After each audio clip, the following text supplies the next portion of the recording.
Consulte sans tabou, c'est le podcast d'EasyPara qui répond à toutes vos questions sur les maux du quotidien. Vous savez ce que vous avez un peu honte d'aborder avec votre pharmacien. Sans tabou, on en parle avec des professionnels de santé. Aujourd'hui, on se penche sur un problème de peau que beaucoup subissent, parfois sans savoir vraiment quoi faire, les poils incarnés. Ces petits boutons rouges douloureux et inesthétiques peuvent vite devenir un cauchemar si on ne les traite pas correctement. Et pour tout comprendre, je suis avec Nathalie, notre experte en produits de parapharmacie.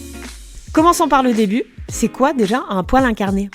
Bonjour à tous. Un poil incarné, ça survient lorsque le poil se replie et pousse à l'intérieur de la peau au lieu de se percer. Il forme un petit bouton rouge enflammé à l'endroit où il aurait dû sortir. Il continue sa croissance sous la peau, s'entortille dans son follicule. Le corps finit souvent par encapsuler ce poil et parfois la zone guérit spontanément après plusieurs semaines. Les zones concernées, maillot, aisselle, jambes chez les femmes, souvent rasées fréquemment. Et pour les hommes, ce sera le visage, le cou, plus fréquent. Alors, quelles sont les causes de ces poils incarnés ? Les causes principales, c'est le rasage justement intensif. Couper le poil très près altère la trajectoire de la repousse. Et aussi l'épilation à la cire. Souvent à rebousse-poil et agressive, elle favorise la casse du poil. Les poils crépus ou fins ont du mal à percer la peau, ce qui va entraîner ce poil incarné. L'accumulation de peau morte, car la peau devient beaucoup plus épaisse, empêche la sortie naturelle du poil. Et aussi les frottements répétés, comme les vêtements serrés, les zones qui sont sollicitées favorisent l'épaississement cutané.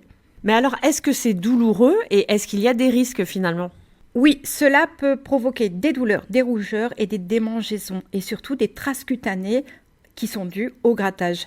Ça peut aussi être une infection, un gonflement du pus, voire un kyste.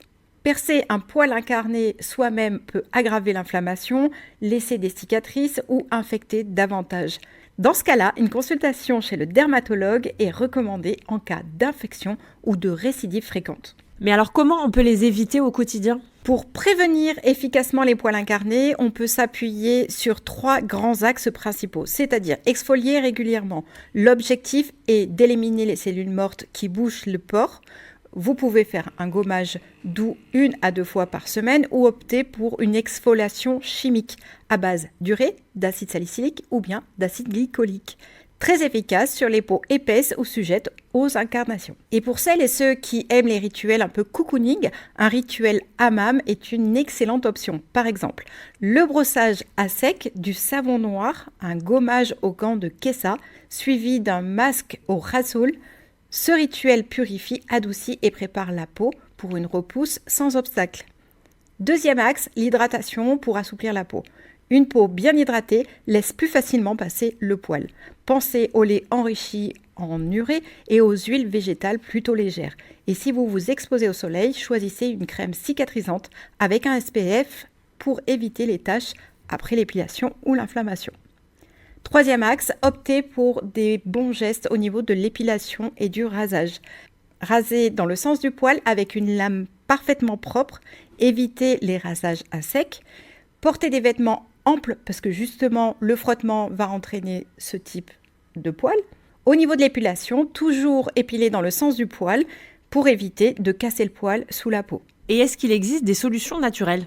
Tout à fait, l'huile de souchet ou souquet pour certains peut ralentir la repousse du poil, ce qui va permettre d'éviter d'avoir un poil qui s'entortille. L'huile essentielle de théâtrie qui est parfaite pour désinfecter et calmer les inflammations locales. Et alors, comment on traite en douceur un poil qui est déjà incarné ? À ce moment-là, on utilise en fait un pansement à base d'eau oxygénée qu'on va laisser en place plusieurs heures ou toute la nuit. Puis, une compression légère pour faciliter la sortie. Si vous voyez que ça ne fonctionne pas, on ne devient pas chirurgien. Il y a aussi l'argile verte en masque épais. L'humidité fait remonter le poil et aussi notre théâtrie sur un coton-tige 2 fois par jour pour aseptiser et réduire l'inflammation. Et du coup, quand ça devient trop sérieux, à quel moment on va consulter ?